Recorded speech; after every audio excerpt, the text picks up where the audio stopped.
Hello, everybody, and welcome to the Jackie K. Cooper Show. We're taking the show on the road again today, and we have ended up in downtown Perry at the Farmers Market, whose owner and operator is James T. Farmer the Third. Third, yes, sir. I got that right. Yeah. But now, we're in here in the Farmers Market. Tell us what it is. Well, it's a workplace for my staff and me to, for my staff and I to work, or for my staff and me. Let me get I'll get the preposition right, and pronouns. So, anyways, so it's a place for us to work. And it's also a place that gives us a small retail outlet. We've got these great windows that face Carroll Street. Right, so we wanted to have a little spot where we can have some art and antiques, and then a place where we could receive furniture and just have a place to warehouse things. And then we use the rest as our workspace for drawing and pulling fabrics and writing and just whatever keeps the lights on. Well, the lights are really beaming these days. I feel it. You're feeling good. You should be. I feel good. Because let's tick off what you do. Okay. You decorate. I do interior design. Interior design. Mm-hmm. You cook. Love to cook. Not a chef, I am a cook. But you do parties and Yeah, whether it's like a big event planning or a small dinner party, love that. All right. You write. Love to write too. Love it. Am I missing anything? Well, do the garden design. The garden design, that's right. That's kind of the mainstay. Yeah. And the garden design and interior design, they're probably the two that, they're the backbone of James Farmer Designs. Mm-hmm.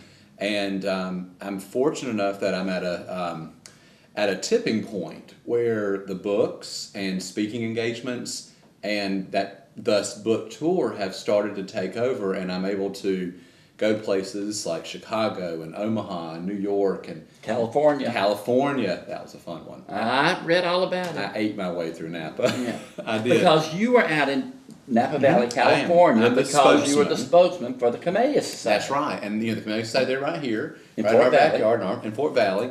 And, it was one of those situations where, sure, I'm glad to be the spokesman of our national conventions in Napa. Twist my arm. Let's go. Let's go there. I know. Like Brer Rabbit in the Briar Patch. That's right. Don't throw me. Well, now, as the spokesman for the Camellia Society, yes, sir. What do you do? Well, do you talk about camellias? I talk about camellias. I've spoken to garden groups. We filmed a video. What we are doing is the Camellia Society is in a national endowment campaign. They've been given a very generous gift at the bequest of an estate, and they want to match that gift so that they can stay well endowed and have a great future. But as the face of the Camellia Society, I'm hoping to bring my generation back around to growing one of the South's most wonderful heirloom plants. Mm-hmm. So when I think about camellias, I think about my meemaw, my great-grandmother, and her house in Warner Robins on Lynn Avenue. But where they grew up there before, even before then, was Bainbridge. And you think about Bainbridge and Thomasville and South Georgia, all these beautiful camellias. Right. Any garden here in Perry. So camellias are very much a part of me. And when that opportunity came about, I was thrilled to be a part. Well, now, we have the Camellia Gardens over in at Massey Lane. Well, do they have people coming in over there and then you appear as the face? Well, one thing we've done is we've spoken to, I think a Professor Sargent or a debutante camellias are better than this face, but we are working on some events that we're planning throughout the year. We'll all do either book signings or a party. The big event for the Camellia Society was the Napa Convention. I mean, that was the national convention, so that was huge. I got to meet camellia growers from all over the country, and so I gave the keynote address and was able to go and just spend time, and they toured gardens, and there was just an amazing time in California. So then there'll be other events out at Massey Lane proper, and then we even got a camellia named for Miss Paula Dean. So that was a whole lot of fun too. Your new best friend is Paula Dean. I love my new best friend. She's actually one of those people that from the day I met her, instant we were friends. And what you see is what you get. Mm-hmm. Thank the world of her. But we'll segue into that then, perfect. Because you have done her show how many times now? Well, we filmed, and one episode has aired already, and hopefully there's going to be some more to come. But what I'm real... Did you cook with her? I cooked with her. We cooked my rosemary pork tenderloin, and we cooked some phyllo dough stuffed shrimp so shrimp stuffed phyllo dough triangles, some mushrooms, add some bacon and cream cheese that were divine. And we also did some lettuce wraps, that flank steak and some herbs. So it was kind of party food with some garden flavor. And Miss Paula is just one of my favorite people. But whenever, and I don't watch your show that much, but I'm certainly interested because you're on it. Thanks. But usually it seems to be like she's cooking her own food, and the celebrity guest is just kind of helping her out with her food. But you're saying you cooked your recipes. We did. So we did my rosemary pork tenderloin, which it's in the book, and I'm really excited about that because Miss Paula, what is so genuine about her is that she is authentic and she knows food. And Jackie, she knows just how to prepare it, and she can taste something like the marinade that I did. She thought it needed just that. She just needed that little bit of sugar. She thought it. We did it, and it was just exactly what it needed. So I love the opportunity to have been able to cook one of my recipes with her and share that, but at the same time learn from her because she's good. But she has that knack too, and I've seen different people do this. But she has such a vibrant personality that while she's cooking, she's continuing the conversation. Right. And I think that's a gift. That's a major gift. Because most people have to focus on what they're doing, but she just goes right along. Well, if I say, all right, Jackie, how do you make your pound cake? You're probably not going to start out by saying how many eggs. You're going to start out probably by saying, well, my mama or my aunt, or there's a story involved. Right. So to me, a recipe is just the excuse to get the story.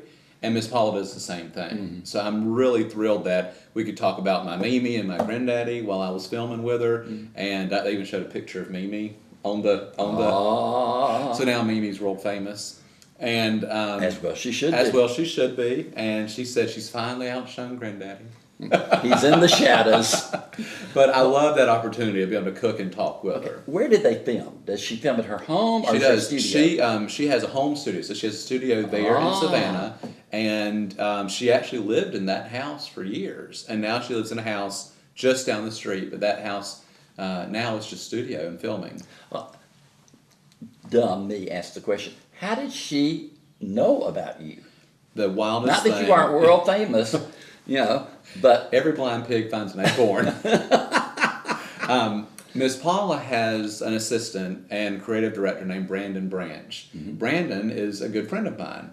And Brandon one day said, you should be on Paula's show. And I thought, well, okay, another one of those twists my arm. Yeah. I said, Brandon, I'd love to. But Paula, she's run by a great group of people and, including the Food Network. And so when Follow Productions sent me an email and said, we would love for you to be a guest on Paula's show, I was completely blown away because, Brandon. That's a biggie. It's a real biggie, especially when Brandon says, you should be on the show, but, at the same time, he makes the set, he makes the flowers beautiful, he has all the pretty fruit and things sitting around. He really does a great job. But it was still up to them to decide if I'd be a good guest for the show. So I did. So that's... Brandon and I have a mutual friend in Savannah, Miss Susan Mason, and Susan had me over one night for dinner. Brandon lived next door. We met, we became friends, and we've kept up. And next thing you know, I'm on Paula's show. That's amazing. Yeah. Let's jump over to Southern Living. Yes, sir. Everybody I talk to, mention your name, they say, "Oh, he's with Southern Living." That's a big thing too. That's fine. But now, what do you do for Southern Living? Well, I'm an editor at large, and there are three of us. There's yours truly here. Mm-hmm. There's a gal named Kimberly Whitman, she's from Dallas, and she writes about different social and beautiful crafts and party planning. And then there's one other person. Her name is Jenna Bush Hager. Oh. Jenna's daddy was in politics. Oh, yeah, I've heard of her. Just had a baby. Just had a baby. So Jenna and Kimberly and myself are the three editors at large, which means at large we can contribute to any part of the magazine. So right now I'm working on Thanksgiving and fall ideas for setting your Thanksgiving table. And we had an editors meeting in Birmingham the other day, and we were just talking about, here it was a spring day in Birmingham, but we're talking about Thanksgiving. Right. So we're thinking that far ahead. So I contributed. I told them I have, like a lot of people, I have some turkey plates and some turkey salt and pepper shakers that were my great-grandmother's. and I like to use them at Thanksgiving, and here's how I set my table. And so they like the idea of doing kind of an heirloom style table. So that's hopefully what's going to make it be my contribution. Plus, we're working on some food ideas too with the new book. Now, how many books have there been now? 5? 5. Now, was A Time to Plant, was that number 1? A Time to Plant's the first book. Plant. Yes, A Time to Plant. Number 1. Number 1, and it is still a bestseller, and I want it to be the same shape and the same size as A Time to Plant because that's going to be a series. And I love the idea of the A Time to series. The other books that are sandwiched in between, they are just, that's another acorn for this blind pig because I was able to have these opportunities and they came about.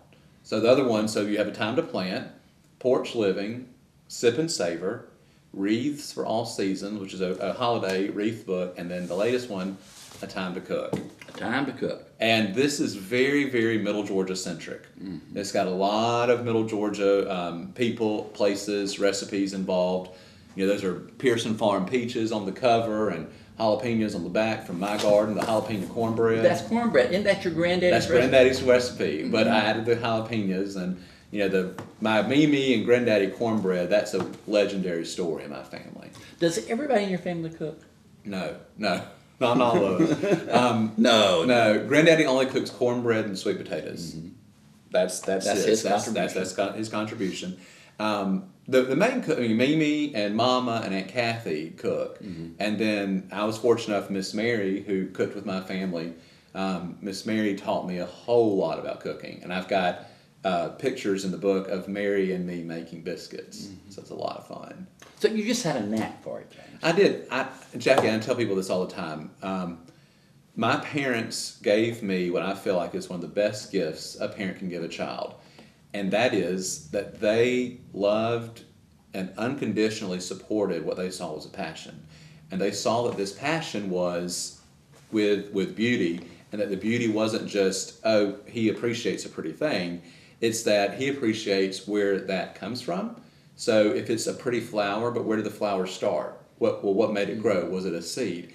Well, then that flower looks beautiful in a mason jar on the table, but it only is as pretty as the food on the table. And to me, the garden, the table, just the whole Southern lifestyle, it's all interwoven and interconnected.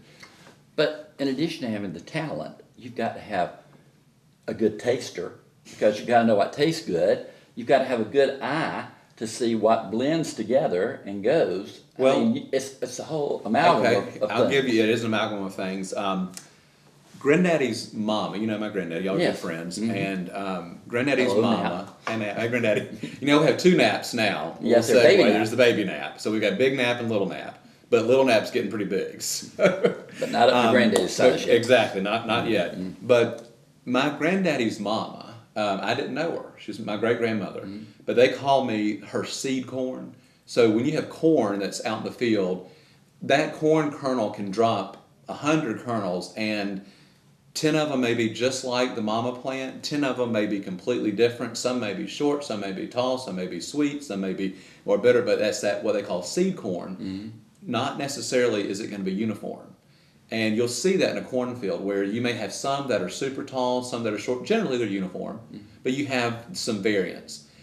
I'm her seed corn because I've read over her letters and her journal, and a day in her life maybe I planted 100 pansies and violas today, picked nandina berries to make a Christmas arrangement, and got my daffodil bulbs in the ground. And I thought, that sounds like a day in my life. But at the same time, she may have cooked for her family as well. And what she was cooking was what was in season and what was fresh. So I feel like I'm very much my grandmother Grenade's seed corn.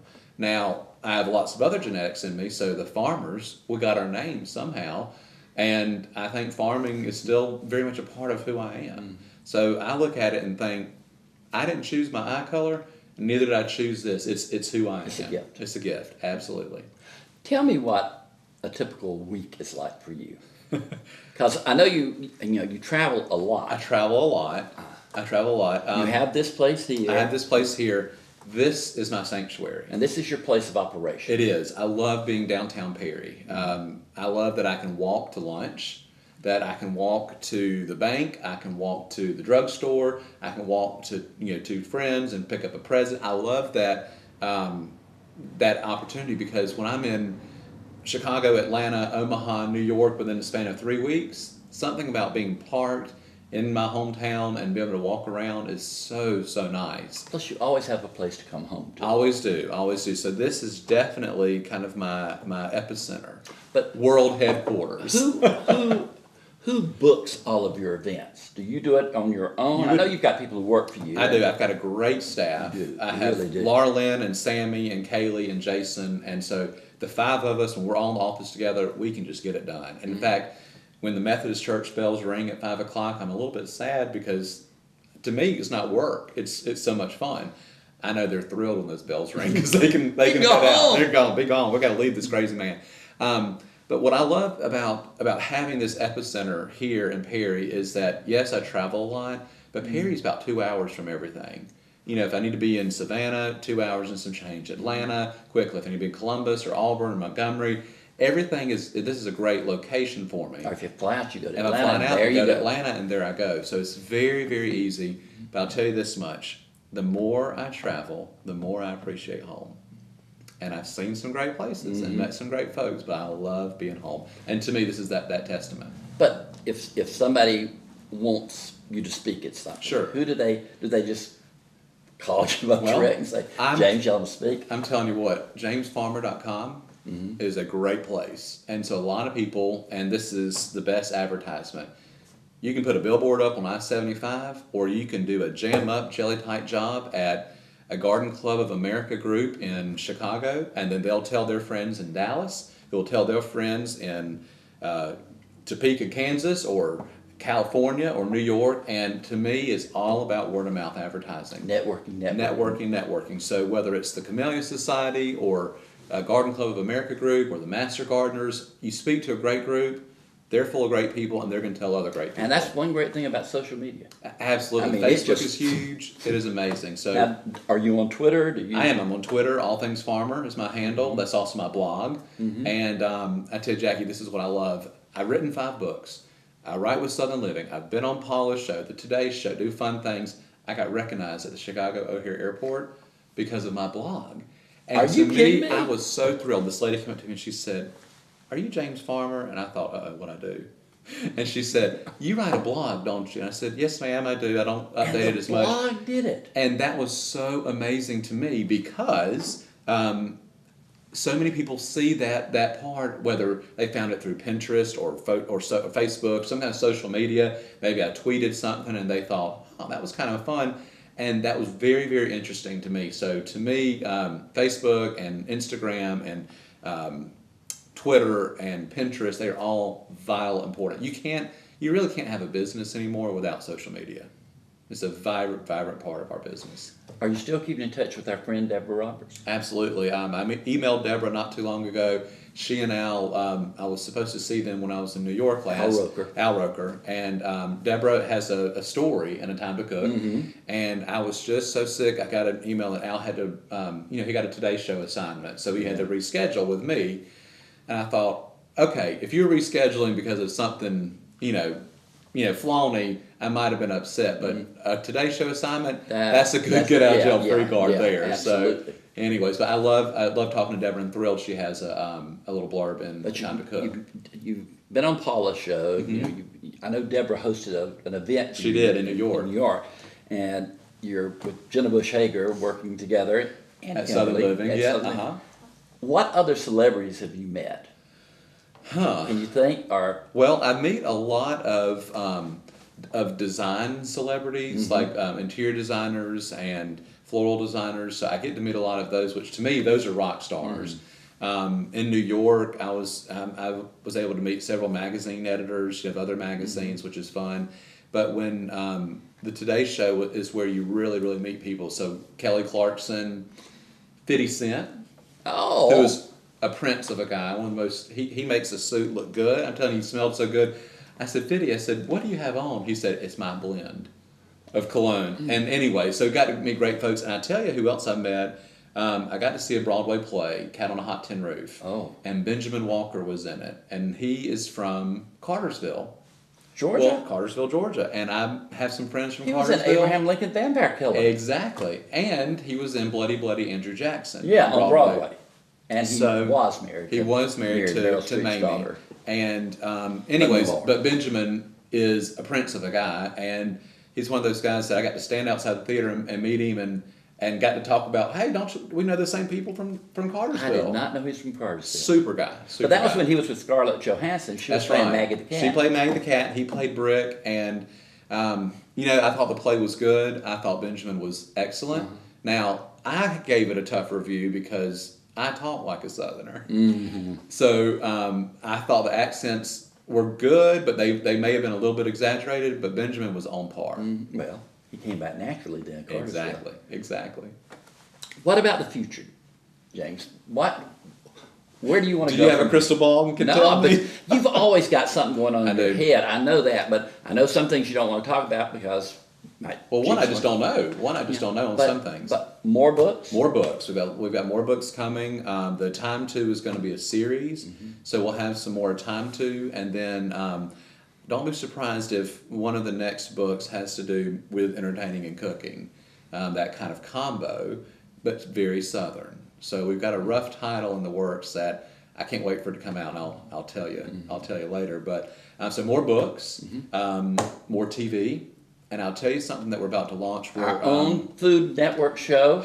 I don't know if it'll be on Food Network, but our own TV show. I would love that. I would love that.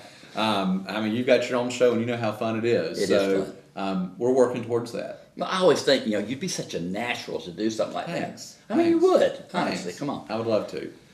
But that would be great. It would be a lot of fun. And with each book that comes out, I know you tour with the books. I do. And that's time consuming. Very time consuming. Fortunately, I have a great staff who can keep downtown running. So I love that opportunity. But with each book, if you publish it and just expect for 1 million copies to sell, you got to push it. You got to sell it. People are so surprised by that. I have friends who say, once I get mine published, that's it. I said, no, that's when it starts. No, that's exactly when it starts. As soon as it comes off the printing press is when you have got to hit the pedal to the metal. I see you every year at Mistletoe Market. We're both out there. A great place. But that's a great venue. Yeah. But you've got to be out there. You've got to be available. You've got to sit there and talk to people and be personable. But you know what? I love Mistletoe Market. I do too. I think the Belvonica Club here in Perry has done... Lisa Bell Hayes has done an amazing job. Isn't it great when you have a friend who has done such a great job, you just want to pat her on the back and give her a hug every time you see her. But she has made that into an amazing event. What I love about it... It's a huge event It's huge. It's that in one weekend, I can see just about everyone I've ever met in Middle in your Georgia life. in my life, and it's a great opportunity right then and there. So if you haven't been to Mistletoe Market, you got to go. This fall. Yep. It's a biggie. Yes. But it still has got that, I don't know, small town flavor to it. It's not like you get lost in there. No. It's a blast. It's just personable. It's friendly people. It's a variety of things to select. Yeah, absolutely. And you blend in perfectly. That's one of the big events. I love it. It's your love it. Studio. But listen, this has been great. We could talk on and on and on. Neither one of us laughed. Did we even stop for breath on this? I don't think so. But we are all so proud of you. Thank you, we really Jackie. are. Proud of you. Oh, well, proud of you. And just look for more and more great things. Yep. James, thanks so much. Thank you, Jackie. I appreciate it. Well, that's our show. So, we've had a great time, and be with us again next week.